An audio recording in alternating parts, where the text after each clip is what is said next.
Hello दोस्तों, आज मैं आपको एक कहानी सुनाने जा रहा हूँ जो है चालाक लोमड़ी। लालची लोमड़ी की कहानी में यह है कि एक बार की बात है, एक जंगल में एक चालाक लोमड़ी रहा करती थी। गर्मी के दिन थे और वह भूख से परेशान होकर जंगल में भटक रही थी। बहुत देर जंगल में भटकने के बाद लोमड़ी को एक खरगोश मिला। लेकिन खरगोश मिलने के बाद लोमड़ी ने खरगोश को खाने की बजाय उसे छोड़ दिया, क्योंकि वह इतना छोटा था कि उसे खाने से लोमड़ी का पेट कहाँ भरने वाला था। इसके बाद लोमड़ी आगे बढ़ी, फिर से जंगल में भटकने लगी। कुछ देर जंगल में भटकने के बाद भूखी लोमड़ी को एक हिरन दिखा।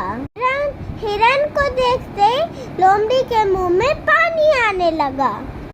लोमड़ी उसको पकड़ने के लिए उसके पीछे दौड़ने लगी। लोमड़ी ने अपने पूरे ताकत से उस हिरन का पीछा किया।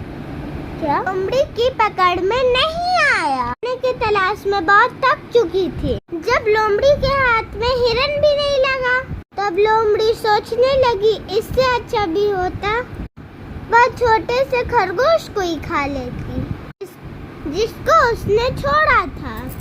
कुछ देर आराम करने के बाद लोमड़ी उस खरगोश को ढूंढने के लिए फिर से जंगल में भटकने लगी। जंगल में खरगोश को ढूंढते हुए लोमड़ी वहां पहुंची जहां उसने खरगोश को देखा था, लेकिन लोमड़ी को वहां खरगोश नहीं दिखा।